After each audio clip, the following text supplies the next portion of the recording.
श्री गुरु चरण सरोज रज निज मन मुकुर सुधारि वरणु रघुबर विमल जस जो दायक फल चार। बोलिए सियावर रामचंद्र की जय।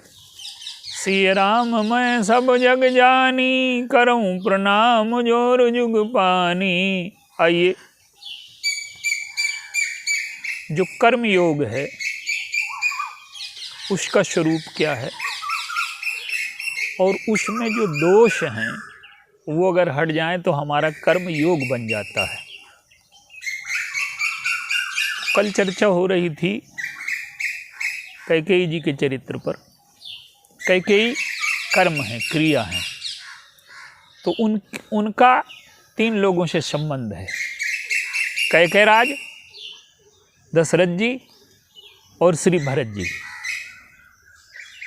कैकेयराज कर्तत्व हैं, दशरथ जी में आसक्ति की कमी है और श्री भरत जी उनके पुत्र हैं, पर वो उनके जीवन का पुनर्जन्म करते हैं कैकेयी के। तो आज आसक्ति पर चर्चा होगी। आसक्ति, कर्म के साथ यदि आसक्ति हो गई तो हमारा कर्म दूषित हो जाएगा। आप देखिए, कैकेयी जी के महल में जाना अनिवार्य है। भगवान राम भी उसमें प्रवेश करते हैं, श्री भरत जी भी जाते हैं, श्री दशरथ जी भी जाते हैं। माने क्रिया जीवन का अनिवार्य अंग है। अर्जुन कहते हैं कि हम युद्ध छोड़ करके भाग जाएं, तो भगवान कृष्ण कहते हैं कि कहीं भी जाओगे तो कर्म से छुटकारा थोड़ा होगा, सांस लेना भी कर्म है। तो जो कर्म हो उसके दोष मिट जाएं तो वो हमारा कर्म योग बन जाएगा। कर्म से कर्तत्व, आसक्ति, फलाकांक्षा ये तीनों मिट जाएं और वो कर्म ईश्वर को समर्पित हो जाए। ये 4 चीज़ें अगर कर्म में आ जाती हैं तो वो कर्म हमारा योग बन जाता है, ईश्वर से जोड़ने वाला बन जाता है। तो दशरथ जी के मन में आसक्ति है, कैकेयी जी के रूप पर वो मोहित हैं, अन्य रानियों से अधिक चाहते हैं। तो दशरथ जी कैकेयी के महल में जब जाते हैं तो गोस्वामी जी उनकी 3 कमियों की ओर संकेत करते हैं। मुकुट का टेढ़ा हो जाना, रथ के पहिए की कील निकल जाना और कैकेयी के महल में कांपते हुए जाना। दशरथ जी जब पहुंचे उन्होंने वरदान मांग लिए। दशरथ जी ने मनाया, लेकिन उनमें निष्ठुरता इतनी साकार हो गई कि दशरथ जी की मृत्यु पर भी उन्हें दया नहीं आई। दशरथ जी ने क्या किया कि अपनी कमी को पहचान लिया। उनकी जो आसक्ति है उसको पहचान लिया और वो कहते हैं कि सो तन राख करब मैं काहा और जेहि न प्रेम पन मोर निबाहा। मैं उस तन को रख करके क्या करूंगा जिसने मेरे प्रेम पण को नहीं निभाया। तो दशरथ जी ने अपनी कमी पहचान ली। आसक्ति पर विजय अंत में उन्होंने पाई। कौशल्या जी के महल में गए, कौशल्या जी ज्ञान है और दशरथ जी वेद हैं, तो वेद का जो अंतिम लक्ष्य है वो उपनिषद है। कर्म, कर्म से वैराग्य, वैराग्य से ज्ञान। तो दशरथ जी को ग्लानि होती है, पश्चाताप होता है। उन्होंने अपनी आसक्ति पर विजय पा ली और उन्होंने उनके द्वारा जो धर्म से भूल हुई थी वो भगवान के स्मरण में, भगवान के प्रेम से उन्होंने उस भूल को सुधार लिया। लेकिन अंत समय तक एक आसक्ति बनी रही। राम वन को भी न जाए और मेरा वचन भी न कटे। लेकिन भरत जी को देखिए, उनकी कोई आसक्ति नहीं है। वो भगवान राम को मनाने जाते हैं कि हम लौटा करके लाएंगे, लेकिन जब प्रभु ने अपना असमंजस बताया तो उनको कोई आसक्ति नहीं है कि नहीं मेरा वचन ही रहना चाहिए। तो श्री भरत जी जब आते हैं तो कैकेयी के जीवन में जो दूसरा दोष है, पहले तो कर्तृत्व का है और दूसरा दोष आसक्ति का है। श्री भरत जी के प्रति जो आसक्ति है, भरत मेरा पुत्र है, वो अपने को राजा बनाने का प्रयास नहीं करती। उनके जीवन का जो प्रमुख देखिए सद्गुणों का जो महल है उसकी गहराई बहुत होनी चाहिए। जिन लोगों के जीवन में ऊपर से सद्गुण दिखाई देते हैं और अगर उसके महल की नींव आसक्ति है, अहंकार है, फलाकांक्षा है, जैसे आज जीवन में दिखाई देता है, बहुत अच्छा आचरण दिखाई दे रहा है, लेकिन उसके मूल में फलाकांक्षा है कि हमें चुनाव लड़ना है। बहुत अच्छा आचरण दिखाई दे रहा है पर उसके मूल में पूजा पाने की वृत्ति है, पद पाने की वृत्ति है। तो श्री भरत जी जब जाते हैं तो कैकेयी की आसक्ति का इलाज करते हैं। उनके महल में गए तो ये सोच करके नहीं गए कि ये मेरी माँ है, ये सोच करके गए कि वहाँ भगवान राम के दर्शन हो जाएंगे। हमारे कर्म का उद्देश्य क्या है? अगर वो ये सोच करके जाते कि ये मेरी माँ है तो कभी भी आसक्ति से मुक्त ही नहीं हो पाते। जैसे विभीषण नहीं मुक्त हो पा रहे रावण से जुड़े हुए हैं। तो भरत जी गए और जब उन्होंने पहचाना कि ये सारा जो अनर्थ हुआ वो मेरे कारण हुआ और कैकेयी का जो ममत्व है मेरे प्रति वो टूट जाए, तो उन्होंने फटकारना शुरू किया। बर मांगत मन भई नहीं पीरा, गरि न जीह मुँह पर्यो न कीरा, भूप प्रतीत तोर किम कीन्ही, और मरण काल विधि मति हर लीन्ही। संबंध तोड़ दिया और संबंध तोड़ने में उनके मन में कैकेयी के प्रति कोई द्वेष नहीं है, घृणा नहीं है। वो तो वैद्य हैं, कौन सी दवा काम करेगी, कैकेयी की आसक्ति कैसे कम हो। तो श्री भरत जी के फटकारने से कम तो हो गई, लेकिन आसक्ति कम होना पर्याप्त नहीं, उसकी दिशा क्या हो। भरत जी क्या बताना चाहते हैं कि संसार के जो नाते हैं, संसार में कब पुत्र मां के खिलाफ हो जाएगा इसका कोई भरोसा नहीं है। तो उन्होंने दिशा बदली कैकेयी की आसक्ति की और उनको चित्रकूट ले गए। और जब चित्रकूट ले गए, कैकेयी जी पहले कटी हुई हैं सबसे, अयोध्यावासी बोलते नहीं, नरक जगह देने को तैयार नहीं, पृथ्वी फटने को तैयार नहीं। और जब गए भरत जी तो भगवान राम सबसे पहले मां कैकेयी से मिलते हैं और भरत जी चाहते भी यही हैं कि जो मेरे प्रति आसक्ति है वो कम होकर के भगवान राम के प्रति हो जाए। और भगवान राम ने क्या किया, सबसे पहले कैकेयी जी को हृदय से लगाया।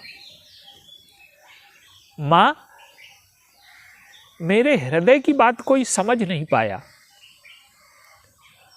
और अयोध्या में केवल तुम ही ऐसी निकली जिन्होंने बिना बोले मेरे हृदय की भाषा समझ ली। मैं ये चाहता था कि मेरे छोटे भाई को राज्य मिले। गुरुजी जब आए तो मैं डर के मारे कह नहीं पाया उनसे, पिताजी का आदेश था, गुरुजी की आज्ञा थी तो मैं बोल नहीं पाया। लेकिन मेरे हृदय में तो ये आया कि विमल बन से है अनुचित एकु, बंधु बिहाई बड़े ही अभिषेकु। तो संसार के लोगों को भले दिखाई दे कि तुमने मेरा राज्य छीन लिया, लेकिन मेरे हृदय में जो भाव था कि मेरा छोटा भाई राजा बने, तो तुमने केवल उतना नहीं किया। तुम्हारे जो 2 वरदान हैं उनमें से एक कल्पतरु है, तुम मेरी कल्पतरु हो। और जो दूसरा वरदान है वो अमृत है। मेरे मन में कल्पतरु उतना देता है जितना हम मांगते हैं, और तुमने उतना दिया जो मैं मांग नहीं पाया। डर की वजह से तुमने मेरे हृदय का भाव समझ लिया और मेरे छोटे भाई को राजा बना दिया, और मेरे लिए और बढ़िया प्रबंध किया, मुझे मुनियों के सत्संग का अमृत पिला दिया। तो माता, जो तुम्हारे 2 वरदान हैं उनमें से एक कल्पतरु है और एक अमृत है। और तुम मेरी सच्ची माँ हो। अब भगवान राम का प्रेम देख करके कैकेयी के हृदय में ग्लानि और पश्चाताप हुई कि मैंने इतना कष्ट दिया, मेरी वजह से इनके पिता की मृत्यु हो गई, ये वन का कष्ट भोग रहे हैं, और इसके बाद भी इनके मन में मेरे प्रति एक भी प्रेम कम नहीं हुआ। मंथरा कह रही थी कि राम बदल गए हैं। पहले तो कैकेयी को शंका थी कि तब न बदले होंगे, पर अब बदल गए होंगे, लेकिन इतने कष्ट के बाद भी ये बदले नहीं। तो उन्हें लगा कि प्रेम करने योग्य तो केवल ईश्वर है। अब जो है उनके आसक्ति की दिशा मिट गई, और श्री भरत जी यही चाहते हैं। आज बड़ी चर्चा होती है कि भगवान राम श्री भरत जी से कहते हैं कि आप इनको माँ क्यों नहीं कहते। ये मानस के सिद्धांत देखिए, जिस ग्रंथ का हम आश्रय लें उसकी सीमा में रहना चाहिए। अगर भगवान राम कहें और भरत जी उनका कहना न माने तो भगवान राम की मर्यादा चली गई, और भरत जी की भक्ति खंडित हो गई। अपने इष्ट का आदेश न मानना, उन भरत जी की भी मर्यादा चली गई। एक बार भगवान राम ने कहा कि तुम माँ को माँ क्यों नहीं कहते। श्री भरत जी कहते हैं कि कोई चीज किसी के लिए कुपथ्य हो तो उसे नहीं देना चाहिए। घी बहुत अच्छा है, शहद बहुत अच्छा है, लेकिन घी अगर पेचिश वाले व्यक्ति को दे दिया जाए तो उसके लिए वो मृत्यु का कारण बनेगा। तो वो कहते हैं कि इनकी सबसे बड़ी समस्या जो है वो मेरे प्रति आसक्ति है कि भरत मेरा बेटा है, और अगर मैं माँ कहूँगा तो ये आसक्ति फिर जन्म लेगी। तो जो इसी कुपथ्य की वजह से तो अयोध्या में इतने अनर्थ हुए। तो आप बताइए प्रभु कि ये कुपथ्य देना इनके लिए ठीक है कि नहीं है। ये है मर्यादा। तो श्री भरत जी कैकेयी जी से संबंध तोड़ करके उस संबंध को ईश्वर की ओर मोड़ देते हैं। तो कोई भी, चाहे कोई भी कर्म हो, कोई भी भावना हो, कोई भी विचार हो, जब वो ईश्वर से जुड़ जाता है तो धन्य हो जाता है। तो कर्म के ये 3 दोष, कर्तृत्व, फलाकांक्षा और आसक्ति, ये जब तीनों मिट गए तो कर्म योग बन गया। और कर्म, ये तीनों मिट करके जब ईश्वर से जुड़ गए तो श्री भरत जी के जीवन में कोई आसक्ति नहीं है। और वो इतने उच्चतम वैद्य हैं कि वो निर्णय करते हैं कि रोगी को मीठी दवा चाहिए कि कड़वी दवा चाहिए।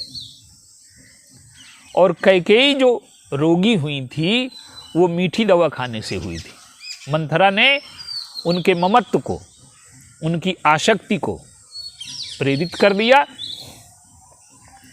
तो जब तक हम आसक्ति से मुक्त नहीं हो जाए, दशरथ जी क्या करते हैं कि दशरथ जी आसक्ति से मुक्त होकर के उन्होंने प्राण त्याग दिए। उन्होंने राम के सौंदर्य के प्रति भी उनका आकर्षण है और कैकेयी के सौंदर्य के प्रति भी आकर्षण है। राम और काम दोनों का आकर्षण है उनके जीवन में। लेकिन जब चुनाव का समय आया तो उन्होंने भूल नहीं की। संसार के अधिकांश लोग चुनाव के समय भूल करते हैं कि काम के आकर्षण को चुन लेते हैं, राम के आकर्षण को छोड़ देते हैं। दशरथ जी ने चुनाव में भूल नहीं की। जब प्रतिद्वंदी बन करके आए तो उन्होंने काम के आकर्षण को छोड़ दिया और उन्होंने कहा कि ये शरीर राम की सेवा के योग्य नहीं रह गया, तो आसक्ति से मुक्त होकर के प्राण त्याग देते हैं वो। तो ये स्वयं को दिया गया दंड है।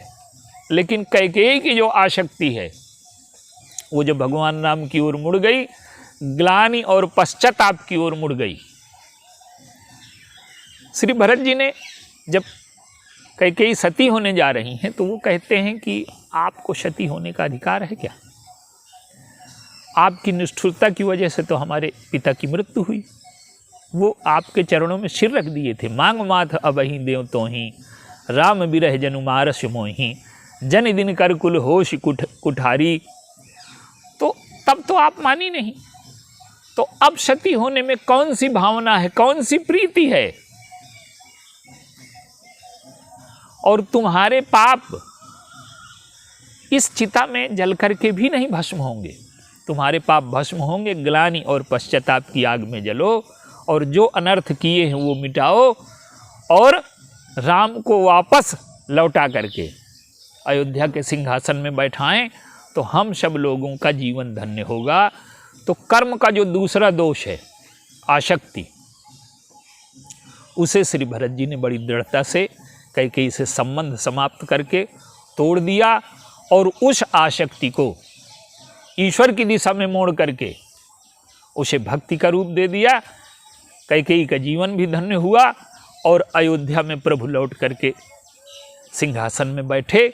तो जब कर्म के ये तीनों दोष, आसक्ति, कर्तृत्व और फलाकांक्षा, ये तीनों मिट जाते हैं और कर्म ईश्वर को समर्पित हो जाता है, तभी हमारे जीवन में कर्मयोग होता है और ईश्वर हमारे हृदय के सिंहासन पर बैठता है। हमारे दुख और हमारी समस्याओं का समाधान होता है। बोलिए सियावर।